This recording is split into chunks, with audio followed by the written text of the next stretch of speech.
Grâce à la sagesse, ceux qui appartiennent à Dieu ont réussi tout ce qu'ils ont fait avec l'aide d'un saint prophète. Ils ont traversé un désert sans habitants. Ils ont planté leurs tentes dans des endroits où personne ne pouvait aller. 3. Ils ont résisté à leurs ennemis et repoussé leurs adversaires. Ils avaient soif, ils t'ont appelé à leur secours, Seigneur.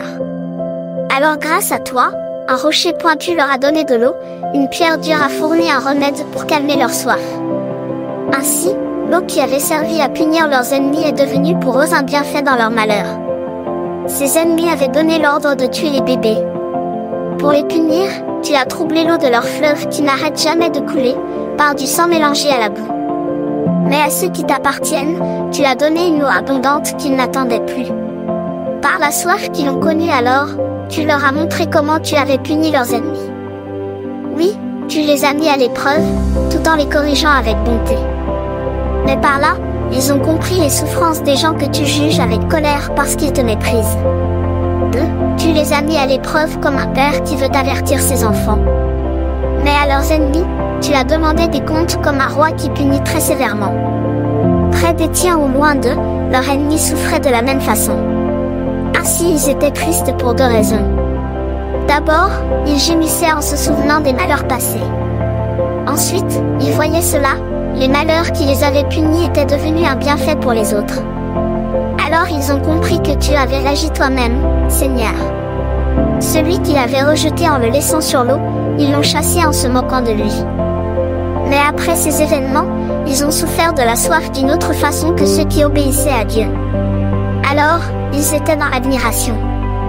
Ces gens-là étaient méchants, alors ils avaient des idées stupides et mauvaises qui les perdaient. En effet, elles leur faisaient adorer des serpents sans intelligence, et des bêtes de rien du tout. Pour les punir, Seigneur, tu leur as envoyé de nombreux animaux sans intelligence. Par là, ils devaient apprendre qu'on est puni par où on a péché. C'est ta main toute puissante qui a créé le monde sans effort à partir d'une matière sans forme. Ainsi, tu pouvais facilement envoyer contre eux une grande quantité d'animaux féroces, ours ou lions.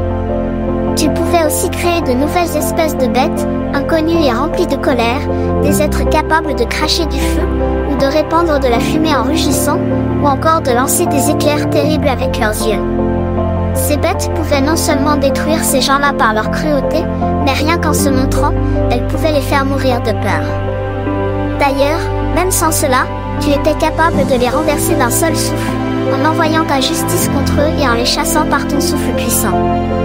Mais tu as tout organisé avec mesure, en calculant les choses et en les pesant. Seigneur, tu peux montrer ta grande puissance à tout moment, et personne ne peut résister à ton pouvoir.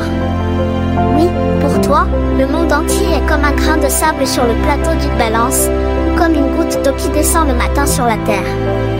Mais parce que tu peux tout faire, tu as pitié de tous. Tu fermes les yeux sur les péchés des humains pour leur donner le temps de changer leur vie. En effet, tu aimes tout ce qui existe, tu ne détestes rien de ce que tu as fait. Si tu avais de la haine pour quelque chose, tu ne l'aurais pas créé. Et comment une chose pourrait-elle durer si tu ne l'avais pas voulu? Comment pourrait-elle continuer si tu ne l'avais pas appelée à exister? Tu laisses en vie tout ce que tu as créé, parce que tout est à toi, Maître qui aime la vie.